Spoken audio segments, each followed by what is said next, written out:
नमस्कार दोस्तों, OCN network में आपका स्वागत है। मैं हूं ओमकार चौधरी। हमारे साथ जुड़ गए हैं कर्नल अजय रैना साहब।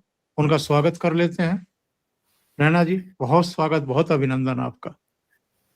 धन्यवाद ओंकार जी। नमस्कार आपको, दर्शकों को बहुत बहुत धन्यवाद।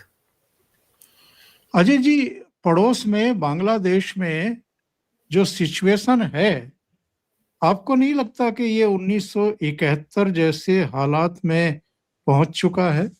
ये फिर से पाकिस्तान बनने की दशा को प्राप्त होता हुआ दिखाई दे रहा। हालांकि मेरे प्रोग्राम में आपने एक दो बार पहले भी कहा है कि अब ये बांग्लादेश नहीं, अगर पाकिस्तान ही कहें तो ज़्यादा बेहतर है।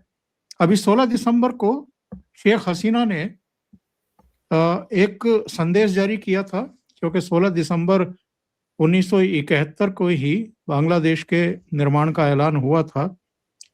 और उन्होंने भी ठीक यही बात कही है जो आपने प्रोग्राम में पहले कही थी कि 1971 में जिन ताकतों को पराजित करके अलग देश बनाया गया था, वो ताकतें अब फिर से नए जोर अपने ताकत के साथ खड़ी होती हुई दिखाई दे रही हैं और इनको परास्त करने की जरूरत है। तो जो सिचुएशन इस समय बांग्लादेश में अराइज होती हुई दिखाई दे रही है, हमें अपना वीजा सेंटर अगर बंद करना पड़ा हो उन्मादी भीड़ की वजह से, तो ये अपने आप में एक बड़ी घटना है। और जिस तरीके से भारत के खिलाफ वहाँ सेंटीमेंट है और जो मेन स्ट्रीम की पार्टियां हैं उनको लगभग धकिया करके अलग थलग कर दिया गया है और एक नई कोई स्टूडेंट की पार्टी बना करके वहां पर चुनाव कराए जाने की कोशिश हो रही है। ओंकार जी, इंग्लिश में एक वर्ड है मड्डल, जिसको आप ये कह सकते हैं कि एक ऐसा कीचड़ जिसके अंदर कोई समझ ना आए, गंद पड़ गया हो, गंद और कीचड़ मिक्स। वो हाल है बांग्लादेश का। आपने सही कहा, ये तो ईस्ट पाकिस्तान है ये। लेकिन कहते हैं ना कि एक आइडिया का एक टाइम होता है। पाकिस्तान का एक आइडिया था जो 70-80 साल चल गया। इन बेचारों का लगता है आइडिया 51-52 ईयर्स में पैकअप होने वाला है। क्योंकि जब ये आया यूनुस, और मैं आपको सच बोलने में ये है कि गलती हमारी क्या हुई कि हमने एक ही घोड़े पे दाव लगा के रखा था। शेख हसीना बनता था, उसकी फैमिली को हमने रेस्क्यू किया, उसकी फैमिली पूरी मार दी गई, फिर उसने हमारे साथ बिहेव किया, उसने जिहादियों को टांगा, ठीक था। लेकिन हम ओवरलुक करते रहे, बिकॉज हम भी किसी की इंटरफेयर करते नहीं। तो हम ओवरलुक करते रहे कि जब वो करप्शन में इन्वॉल्व हो गई, हिंदुओं पे अटैक इसके नीचे भी हुए, इसके फादर जब 47 के बाद उसने भी बड़ा कुछ किया, वो तो डायरेक्ट एक्शन डे में इन्वॉल्व थे। पर चलो एक नेशनल लेवल पे आप बोलते हो कि ठीक है चल रहा है। और जैसे मैं कितनी बार बोल चुका हूँ कि 71 के बाद हमने RNW था जिसने 71 की सेटिंग की थी। आर्मी ने उसको, उस प्लान को एग्जीक्यूट किया था। उसको, उस प्लान को तैयार करना, धरती को तैयार करने का काम रॉ ने किया था। उसको हमने 71 के बाद वहां से निकाल लिया, ऐसे कुछ जगह दी, तो ये होना ही था। चलो हो गया। यूनुस मियाँ जी आए और यूनुस मियाँ जी ने कहा हम ये कर देंगे, वो कर देंगे, ये कर देंगे। हुआ कुछ नहीं। और इसने, जैसे आपने कहा कि जो मेन पार्टी जिनको ये साइडलाइन कर रहे हैं, इनके नेताओं को पुलों से टांगा, क्रेनों से टांगा, वो सब हमने देखा। लेकिन जब एक देश के अंदर 60 से 70% लोग, कुछ लोग कहते हैं 80% लोग अवामी लीग के लॉयल हों, तो आप एक्चुअली उनको दबा तो सकते हो, साइडलाइन भी कर सकते हो। सेम जो पाकिस्तान में हो रहा है, पीटीआई। पाकिस्तान और इसमें फर्क क्या है कि पाकिस्तान में एक बलोचिस्तान है, एक सिंध है, केपीके है, और अलग अलग किस्म के लोगों को बना के बना हुआ है। यहाँ तो होमोजीनियस है, एक ही तरह के लोग हैं सारे। और वहां पे जो मेजर पार्टी है, जैसे आपने पीटीआई की पार्टी को साइड पे किया, इमरान को अंदर किया और बैठ का उसका सिंबल हटा दिया, तो आप ये स्टंट भी कर सकते हो यहाँ पे। तो जो फरवरी के इलेक्शन है, अगर वो स्टंट करेंगे, क्योंकि पाकिस्तान इनको ये बोलेंगे यार हम तो ऐसे करते हैं, तुम भी करो। क्योंकि अगर इलेक्शन में यूनुस जीत नहीं सकता, ये कंफर्म है। जो एनसीपी पार्टी जो आप कह रहे हैं स्टूडेंट्स की, वो इसलिए बनी है कि वही स्टूडेंट्स जो यूनुस को लेके आए, उनको क्लियर दिख रहा है कि यूनुस ने पिछले 1.5 साल में बांग्लादेश का बेड़ा गर्क कर दिया। टेक्सटाइल इंडस्ट्री खत्म, हमारे साथ जो बिजली मिलती थी इनको, जो और पानी तक हम उनको देते रहे हैं। मालदीव्स को नहीं, हम इनको भी पानी देते रहे हैं। और फिर इनका जो ट्रेड नेपाल में होता था हमारे थ्रू, वो बंद हो गया क्योंकि हमसे पंगे लेता रहा ये। तो बांग्लादेश का ऊपर से हमने उठा उठा के यहाँ से ट्रक भर भर के बांग्लादेशी वापस डंप करने शुरू कर दिए बांग्लादेश के अंदर। तो बांग्लादेश के अंदर की समस्याएं मल्टीप्लाई होनी शुरू हो गई। जो लोग भारत में घुसपैठिए तो थे, पर पैसे कमा के अपने घर भेजते थे पीछे। एक इकोनॉमी को, कुछ भी कह लीजिए, बाहर से पैसा आपकी इकोनॉमी में आता है तो आपकी इकोनॉमी स्ट्रांग होती है। वो सब खत्म हो गया, टेक्सटाइल इंडस्ट्री खत्म हो गया। टेक्सटाइल इंडस्ट्री में, वो दर्शकों को बता दूं, ये हमारा निर्णय था कि हम बांग्लादेश को टेक्सटाइल में आगे जाने देंगे। ऐसा नहीं था कि हमारे में कैपेबिलिटी नहीं थी। जानबूझ के हमारी टेक्सटाइल सेक्टर को स्लो किया गया कि बांग्लादेश ऊपर उठे। ये एक अंडरस्टैंडिंग थी शेख हसीना के साथ। अदरवाइज बांग्लादेश में कौन सी चीज़ है जो भारत में नहीं होती? और बांग्लादेश जो टेक्सटाइल कर रहा था, उसका रॉ प्रोडक्ट जो थे वो मैक्सिमम चाइना से आता था, बाकी हमारे से लेते थे वो। तो वो जो हमने उनको कृपा की, उनको वो तो भूल गए। तो कहने का मतलब ये है कि अब यूनुस को क्या दिखता है कि जो बंदे उसको लेके आए वही उससे अलग हो गए और एनसीपी बन गई। अवामी लीग को अगर इस साइड लाइन करेगा और पाकिस्तान की गेम खेलेगा, बीएनपी, और अभी देखिए बीएनपी एंटी इंडिया थी और आज बीएनपी वाले भी हम खुसर फुसर हमारे फेवर में करना शुरू हो गए। बिकॉज अवामी लीग अगर, जैसे आपने कहा, दबा दी जाएगी, तो बीएनपी तो स्टूडेंट के साथ खड़ी थी, उसको ये दबाएंगे नहीं। तो बीएनपी, हो सकता है अवामी लीग वाले उठ के बीएनपी में इलेक्शन लड़ना शुरू कर दें। तो किसी भी हालत में यूनुस का फ्यूचर खराब है। तो उसके पास क्या ऑप्शन है कि वो भारत को तंग करे, हम मिलिटरीली उसके कुछ करें और इलेक्शन हो ही ना। उसके पास यही ऑप्शन है। तो ये बदतमीजियां जो की जा रही हैं बांग्लादेश में, ये हमें प्रोवोक किया जा रहा है। और मैं देशवासियों को कहता हूं कि प्लीज आप संयम रखें। आप बांग्लादेशी जो गली के छुंडे मुंडे जो बयानबाजी कर रहे हैं, हम नॉर्थ ईस्ट स्टेट के, कल आपने पता नहीं ट्विटर पे आप हैं कि नहीं, मैंने वो एक हड्डी को जब गोली लगी तो मैंने कुछ ट्वीट किया उसके बारे में। उसके अगले दिन वो नया बंदा खड़ा हो गया, वो ऐसे हाथ हिला हिला के, बड़ी वायलेंट सा उसका वीडियो आया। 7 सिस्टर्स को अलग कर देंगे। हाँ, तो मैंने बोला इसको, मैंने 3 वर्ड का ट्वीट किया कि गले पे मारेंगे और थोड़ा मिस भी होगा तो सिर में लगेगी, इसका नंबर अलग, बस 3 लाइन लिखी मैंने। उसके बाद एक पोलैंड का सीआईए का एजेंट, जो बांग्लादेश में पीछे एक उसका स्कैंडल भी हुआ था होमोसेक्सुअलिटी का, बेशर्म आदमी है, उसने वो ट्वीट मेरी रीट उसको फोटो खींच के और कंप्लेन की ट्विटर को कि भारतीय फौज का एक रिटायर्ड कर्नल लीडर को मारना चाहता है और कह रहा है कि पहला हमने मरवाया। ऐसे हाँ, हमने मरवाया। फिर और आगे छुछुंदर, पर फिर हमारे भी जवान कम थोड़ी हैं, हमारी जन सी, इन्होंने उनके ऐसी बत्ती बंद की ना उन सब की। फिर वो रोने लगा कि मैंने एक उसको चैलेंज किया था, पूरा देश मेरे को मारने की धमकियां दे रहा था। उन्होंने बोला तू साइड पे रह, बीच में मत पड़। तो हम इनको निपट लेंगे। जो लोग ट्विटर पे नहीं है, जो लोग सोशल मीडिया पे नहीं है, आप फिक्र मत करें। जो बयानबाजी आप सुन रहे हैं, गली की बयानबाजी है। गली की बयानबाजी में गवर्नमेंट इंडिया रिएक्ट नहीं करेगी। हम वो लाल टोपी वाले को लाहौर में बैठ के जो बकवास करता हम करते हैं, नहीं करते ना। सरकार थोड़ी रिएक्ट करेगी कुत्तों के ऊपर, वो हम करेंगे उनके साथ। तो आप हो, हम हैं, बात कर रहे हैं उनके बारे में, ये हमारा काम है। सरकार ने जो करना, हाँ, 2 जगह जो मुझे थोड़ी सी सरकार से उम्मीद है। एक, जो इन्होंने हमारी बोट को मारा, इनके नेवी के जहाज ने आके हमारे बोट को बे ऑफ बंगाल में मारा, जिसमें 16 की 17 जवान नाविक हमारे सवार थे, मछुआरे। उसमें से 5 मिसिंग है, आई थिंक वो अभी है नहीं, 11 ही रेस्क्यू हुए।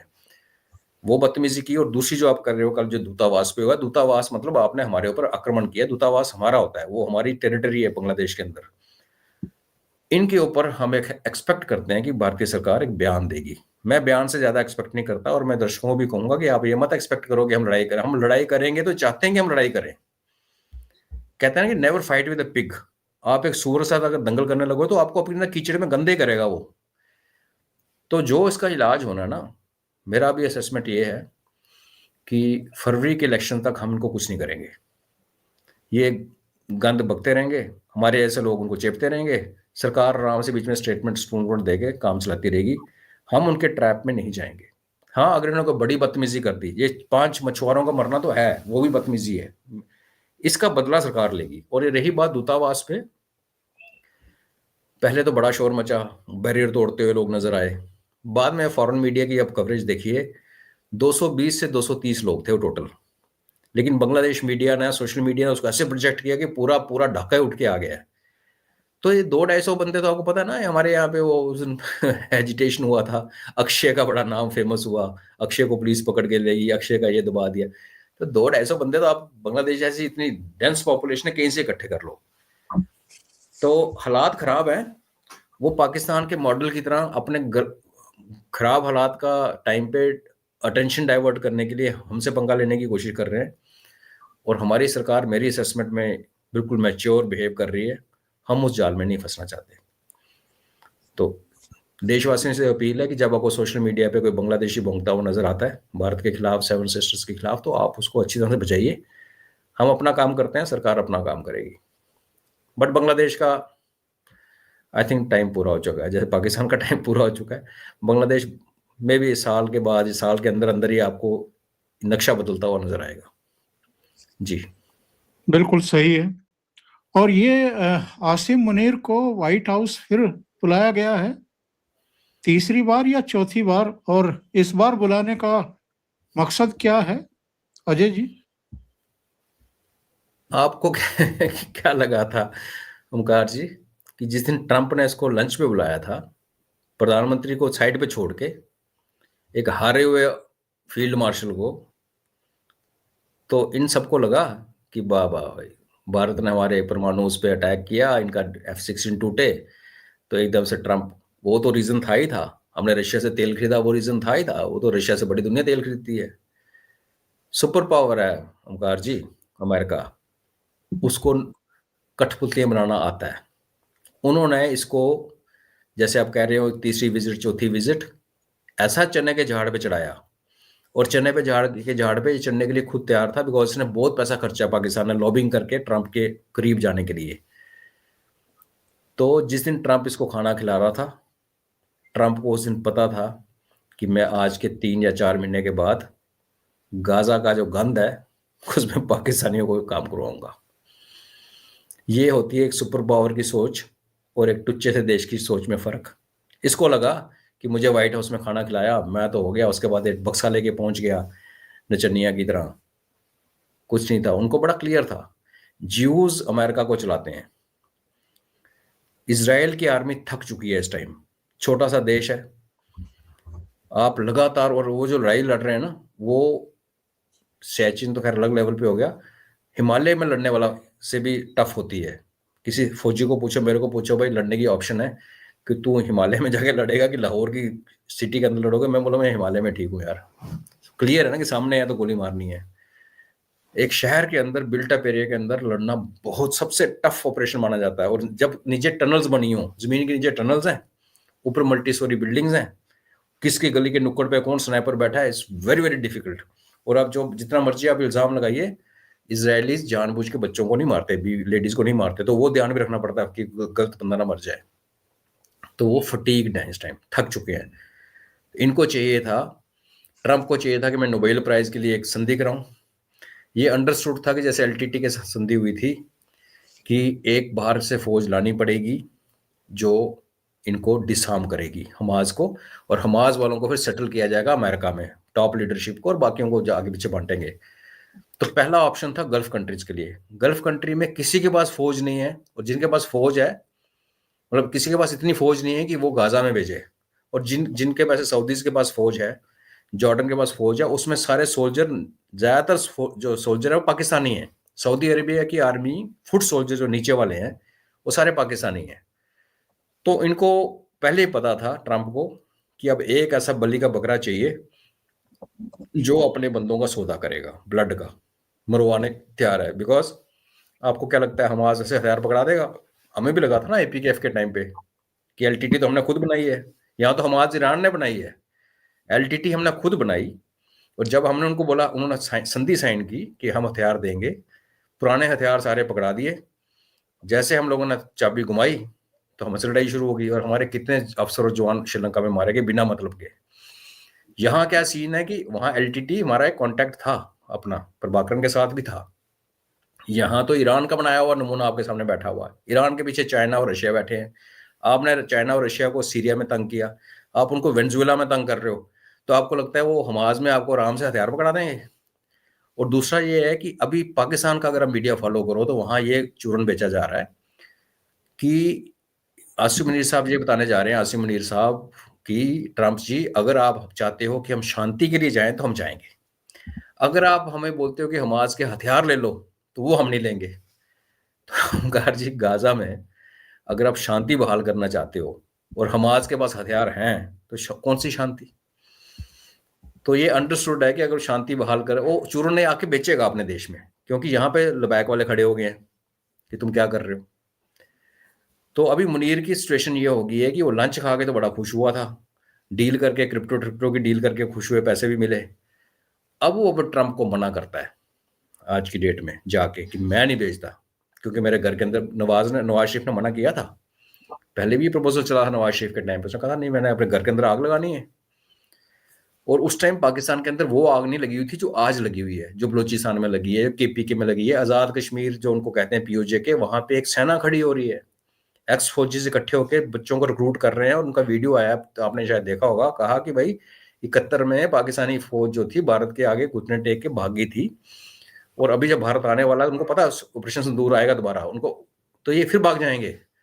तो हमें अपनी सुरक्षा के लिए खुद फौज, वो कहता मैं कारगिल का लड़ाका हूं, मैं कारगिल में था, और हमें बड़ी बेइज्जती महसूस हुई थी कि तीसरे देश अमेरिका के कहने पे हमें वापस बुला लिया गया, हम तो भारत के अंदर एंटर कर चुके थे कारगिल में। तो वो कहता कि मैंने इस फौज को घुटने टेकते हुए देखा है 71 में भारत के आगे, कारगिल के अमेरिका के आगे। इस बार हम अपनी फौज खड़े कर रहे हैं हर 10 डिस्ट्रिक्ट में, और अगर हमें रोका जाएगा पाकिस्तान आर्मी के द्वारा तो हम उनको भी चेप देंगे।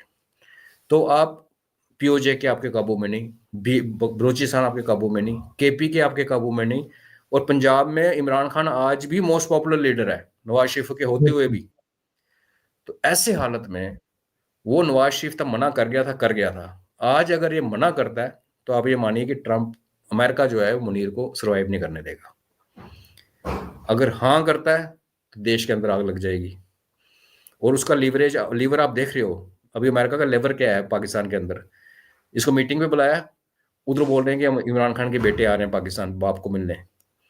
अगर इसने मना किया तो आप अपनी आंखों से देखना, इमरान खान जेल से बाहर आएगा और वो आके जा तो इसको टांगेगा, ये जो अमेंडमेंट की है इसको रिवर्स करेगा, जैसे कि क्रैश व्रैश में मार दिया जाएगा। ये क्रैश पे मारने की बात भी आई थिंक आपके चैनल कहीं पे मैंने 6-7 महीने पहले की थी कि जिस दिन अमेरिका के काम का ना बचा आसिम मुनीर, उस दिन आसिम मुनीर का अंत है।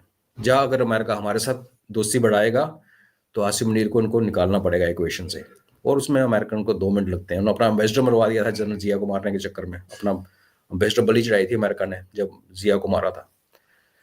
तो ये सिचुएशन है, हाँ करेगा तो देश में आग, ना करेगा तो सर्वाइवल मुश्किल है। इमरान खान बाहर आ सकता है, और ना करने की मुझे लगता नहीं इसकी औकात है। ये हाँ करके आएगा और देश में ये बोलेगा कि हम लड़ने नहीं जा रहे, हम सिर्फ शांति के लिए जा रहे हैं। और फिर जब वहां से बॉडी बैग वापस तो नहीं आने, वहीं दफना देने हैं, क्या कहाँ खर्चा करेगा, तब देखेंगे क्या मजा आता है। जी बिल्कुल सही कह रहे हैं, बुरी तरह फंसे हैं। दर्शकों से निवेदन है कि अजय रैना जी और आदि अचिंत ने मिलकर के एक चैनल शुरू किया है और उसको बहुत अच्छा रेस्पॉन्स मिला है। सामाजिक मुद्दों पर चर्चा करते हैं उस पर। ये उसका चैनल का एक वीडियो है, 2-3 वीडियो हैं। ये त्रिनेत्र के नाम से ये चैनल है जो अभी शुरू हुआ है, और बहुत जल्दी इसको अच्छी खासी कामयाबी मिल रही है, प्यार मिल रहा है दर्शकों का। तो त्रिनेत्र को आप सब सहयोग भी करें, सब्सक्राइब भी करें। तो आगे जी, बढ़ते हैं अजय जी। धन्यवाद ओंकार जी। अजय जी, ये वेनेजुएला को होल्ड पे क्यों रखा हुआ है डोनाल्ड ट्रंप ने? पहले तो कह रहे थे कि हम किसी भी तरह के युद्ध को स्वीकार नहीं करेंगे, करेंगे भी नहीं, अपनी सेनाओं को भी कहीं नहीं लगाएंगे। फिर दावे किए कि मैंने 8 जगह जो है युद्ध रुकवाए हैं, शांति का नोबेल लेने के लिए हर तीसरे दिन एक युद्ध रुकवाने का दावा करते थे। अब ये वेनेजुएला पर क्या है? कुल मिलाकर के प्रोपेगेंडा है, एक उसको प्रेशर में लेने की कोशिश है तो किस लिए है? मकसद क्या है इस पूरी टेंशन का? मुड्रो जो है वो, उसकी आंख में वैसे खटकता है जैसे आज मोदी साहब उसकी आंख में खटकते हैं, क्योंकि इन्होंने अमेरिका ने जो आप इनकी जो बेसिक थॉट क्या है कि लैटिन अमेरिका हमारा है। आपको याद होगा ट्रंप ने मोदी जी को बोला था वो बांग्लादेश आप देख लेना यार, वो प्राइम मिनिस्टर साहब देखेंगे, आई मीन हमारा काम उनका नेबरहुड है। तो ये अमेरिकन हमेशा सोचते हैं कि जो लैटिन अमेरिका है जिसमें वेनेजुएला है, अर्जेंटीना है, ब्राज़ील है, ये हमारा है। ब्राज़ील ने आंखें दिखा दी, वो ब्रिक्स का मेंबर है, वो बात मानता नहीं। तो इनको दूसरा शिकार मिला वेनेजुएला से। कहते क्या है कि ये अच्छा वेनेजुएला में प्रॉब्लम क्या है, तेल बहुत ज़्यादा है, और तेल पे अमेरिका की तो पुरानी आदत है चोरी करने की। उन्होंने सीरिया में चोरी किया, इराक में चोरी किया, अभी भी कुर्द में से टर्की के साथ अमेरिकन लड़ रहे हैं, सीरियन आर्मी सीरिया को असाद को भगाया और वहां काबू कर लिया।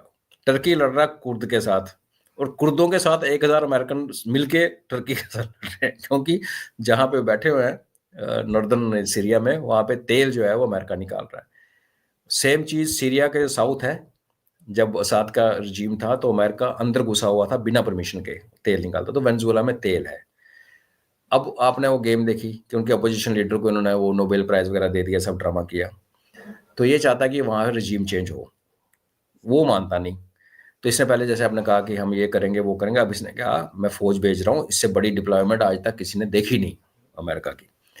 और आज उसने अनाउंस किया कि मैं हर अमेरिकन सोल्जर को पता नहीं 1200 की $1600 दे रहा हूँ, अपनी मशीनें हैं, छापो, कौन पूछने वाला है इनको, डॉलर छाप दो। सही है। और वेनेजुएला ने क्या किया आज, पहले इन्होंने उनकी जहाज पकड़ लिया उस दिन। आज वेनेजुएला ने इसने क्लेम किया था कि मैंने पूरा कॉर्डन लगा दिया है, आइसोलेट कर दिया है, कोई यहाँ से अंदर नहीं जा सकता, बाहर नहीं आ सकता। आज वेनेजुएला ने अपने ट्रेड शिप्स बाहर भेजे हैं, साथ में अपनी नेवी की शिप भेजे प्रोटेक्शन के लिए, और अमेरिका ने रोका नहीं। तो क्या होता है ओमकार जी, कई बार आपको ना बड़ी तलवार से या गोली से फर्क नहीं पड़ता, आप बच जाते हो, डक मार जाते हो। पैर में कांटा चुभ जाए ना छोटा सा तो जान तंग कर देता है, दांत में दर्द बिल्कुल। जैसे होता है। हार्ट अटैक आप संभाल लोगे, बीपी संभालोगे, दांत में जब दर्द हो रात को आपको पता है दांत का दर्द कितना खाता। तो वेनेजुएला उसका ना, मैं वो वर्ड यूज नहीं करना चाहता कि पेन का है, मैं ये कहूंगा दांत का दर्द है।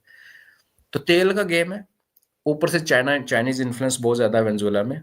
वेनेजुएला में हिजबुल्लाह बहुत ज्यादा है, बाय द वे। वेनेजुएला के अंदर हिजबुल्लाह के बहुत लोग हैं। वो बेसिकली हिजबुल्लाह नहीं, मैं गलत बोल रहा हूँ, लेबनीज, क्रिश्चियन लेबनीज। जब ये लेबनान में पंगे शुरू हुए तो काफ़ी सारे वो लोग जो हैं वो उठ के वेनेजुएला चले गए, क्रिश्चियन हैं।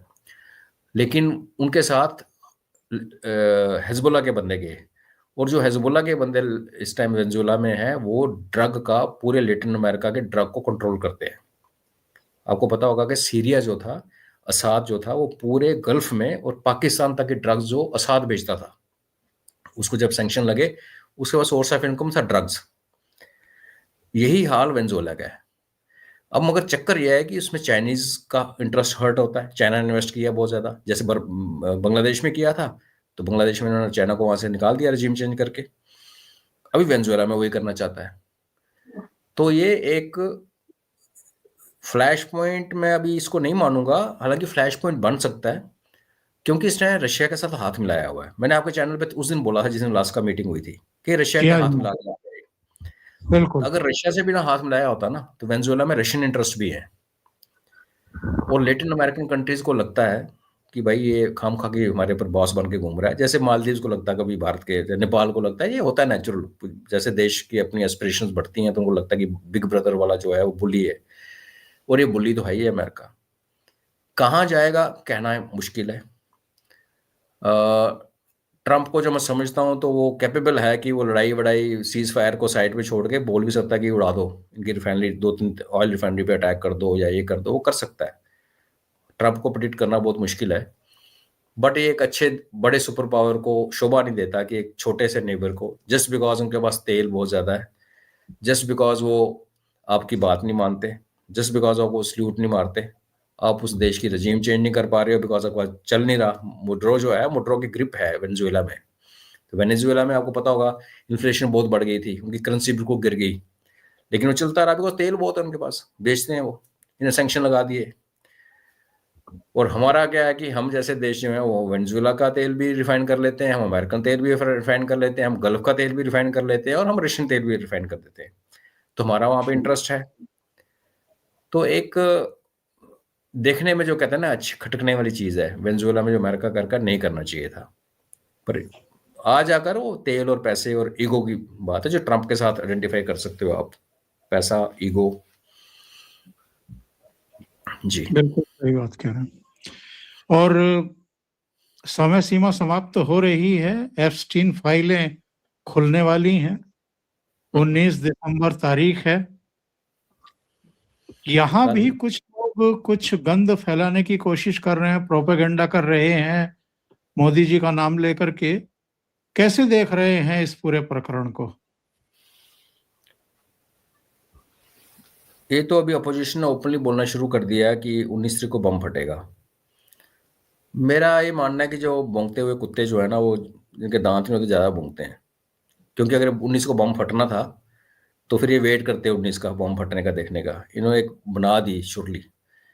और हमारे वाले भी यहाँ लोकसभा और में कल विप जारी हो रखा है। तो पता चला कि वहाँ एक प्रोपेगेंडा सी अमेरिका जो है हमें नीचे लगाने के लिए उसने सब कुछ करके देख लिया, टैरिफ का कर दिया। अभी देखो क्यों आया हुआ था रशियन प्रेसिडेंट के जाते, पुतिन साहब के जाते इनका ट्रेड डेलीगेशन, वो ट्रेड थोड़ी करने आया था, वो हमें धमकाने आया था, सीधी सी बात। अब अमेरिकन चैनल्स देखिए आप, ये देखो ये जो बड़े बड़े डिफेंस एनालिस्ट हैं दुनिया के, जो आज से 15 दिन पहले भारत की बात ही नहीं करते थे, टैरिफ टूरिफ हो रही थी, बोला ठीक है यार चल। जैसे पुतिन साहब आए तो अब रोज आप देखते हो 10 मिनट का 15 मिनट का स्पेशल पॉडकास्ट आ रहा है इंडिया के ऊपर। और उसमें वो ये कह रहे हैं कि जो ट्रेड ट्रेड डेलीगेशन आया है पुतिन के जाने के बाद, वो ट्रेड की बात करने नहीं आया था, वो भारत को धमकाने आया था या समझाने आया था कि तुम सुधर जाओ, कि तुम लोगों को रशिया चाहिए, रशिया तुम्हारी कंसोलिडेशन में हेल्प कर सकता है, लेकिन अगर तुमको राइज करना है दुनिया में तो राइज के लिए आपको अमेरिका चाहिए, टेक्नोलॉजी के लिए अमेरिका चाहिए। तो ऐसे ऐसे हालत में जब हम टैरिफ के आगे नहीं झुके, मिलिटरीली उनकी औकात नहीं हमें झुका सके, जीडीपी हमारी भागती हुई जा रही है, उनके जितने माउथ पीसेस जो हमारे यहाँ पे बैठे हुए हैं, चाहे वो पप्पू है चाहे अपोजिशन वाले, वो सारी गेम उल्टी पुल्टी पड़नी शुरू होगी। तो आपने देखा कि परसों पृथ्वीराज चौहान ने एक बेहद शर्मनाक स्टेटमेंट दिया। बिल्कुल। तो बाहर वाली फोर्सेस जिन्होंने बांग्लादेश में रजीम चेंज कराई, जो पाकिस्तान को कंट्रोल करती हैं, जिसने नेपाल में रजीम चेंज कराई, वो आप मान के चलें वो पूरी कोशिश कर रहे हैं। जब वो कुछ नहीं होगा तो देयर इज अ पॉसिबिलिटी कि एक अफवाह, एक बने बनाया कैंपेन मोदी जी के खिलाफ या रिलायंस के खिलाफ या आई डोंट नो किसको टारगेट करेंगे, मोदी जी का लग रहा है मेरे को, एक अफवाह वहां से उठे और जब तक लोग समझें यहाँ गदर मच जाए। पर फिर हमारी सरकार भी सरकार है, तो कल लोकसभा में उसने भी दे रखी है। क्योंकि ऐसा कुछ हुआ तो मुझे लगता है कि फिर हम भी शायद, अगर ऐसा हुआ, मुझे लगता है ऐसा एप्लीकेशन फाइल में मोदी जी का कुछ नहीं निकलने वाला। अगर कुछ न बड़ा ही एक कॉन्कॉटेड सा बना बनाया आर्टिफिशियली क्रिएट किया हुआ कोई शगुफा छोड़ा, तो यहाँ कोई ड्रास्टिक एक्शन हो जाएगा। भारतीय सरकार यहाँ एक ड्रास्टिक एक्शन करेगी ताकि जो पब्लिक के ऊपर ये जो अफवाह फैलेगी उसको काउंटर किया जा सके। और फिर वो एक पॉसिबिलिटी है जिसमें मैं बांग्लादेश को चिपता हुआ देखता हूँ। बांग्लादेश या पाकिस्तान, कुछ भी हो सकता है। पाकिस्तान की पॉसिबिलिटी ज़्यादा है, बिकॉज बांग्लादेश के इलेक्शन का जो इशू मैं कह रहा हूँ आपको कि हमने उनके मडल में नहीं फंसना चाहते, हम क्यों फंसे हैं। अब देखते हैं कल क्या होता है। मुझे तो अपोजिशन पे 1% का भी विश्वास नहीं है। और संजय राउत जैसा बंदा जब बोले, मुझे तो आदि ने बताया तो फिर मैंने देखा वो वीडियो जाके, मैं कहा ले यार इसको और कोई काम नहीं है। मोदी उसको जी तो कोई के सीरियसली लेता नहीं।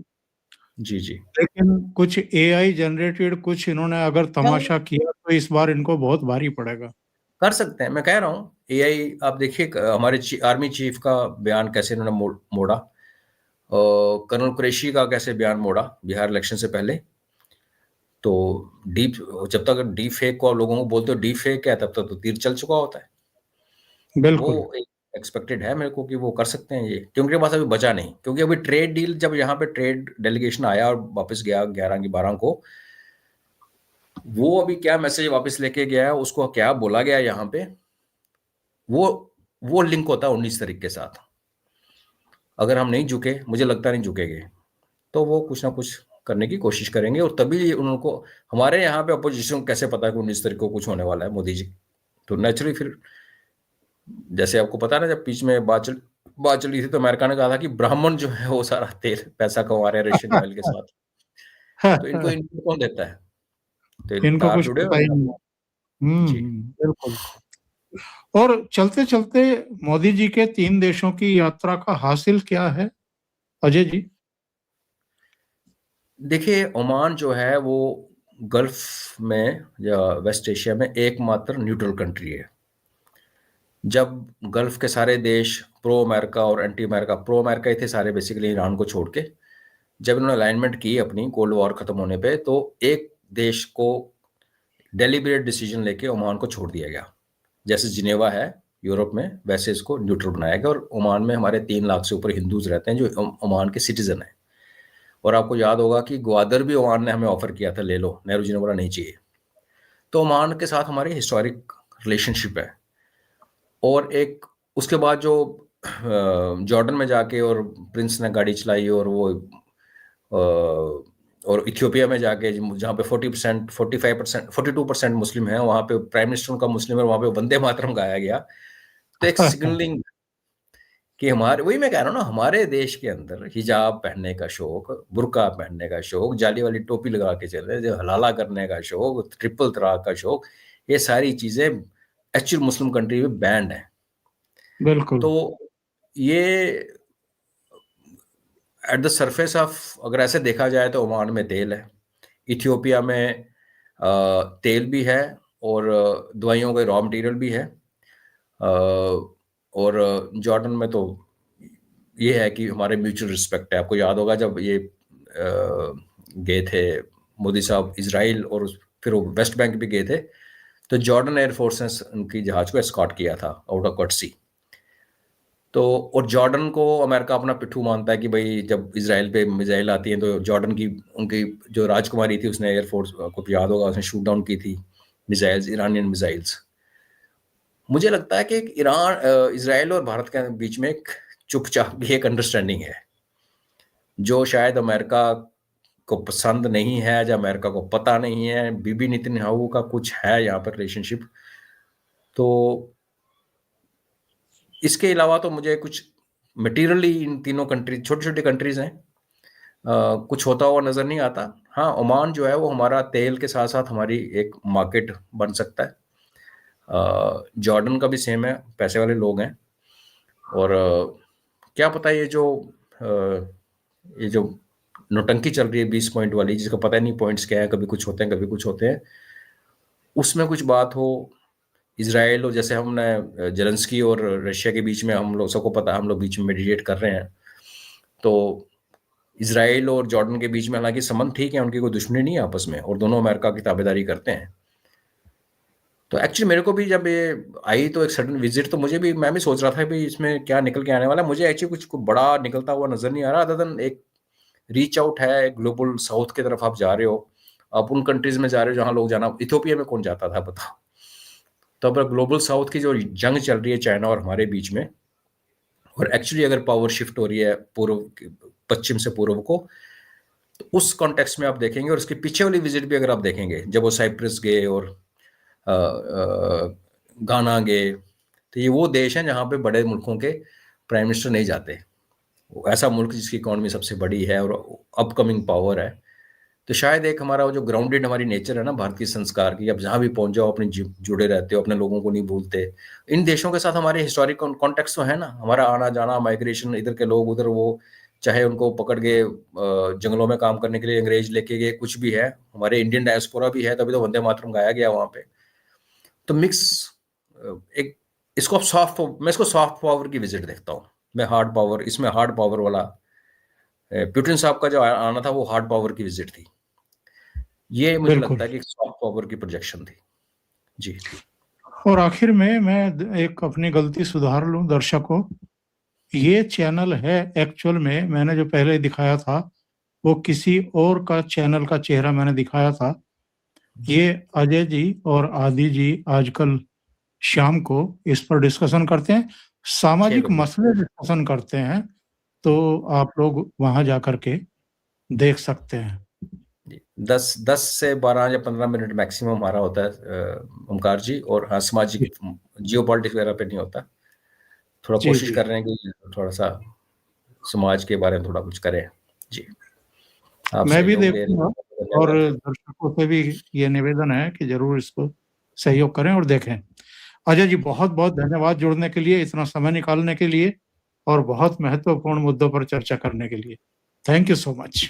Thank you sir, thank you. जय हिंद जय ओमकार हिंद, जी। जय हिंद।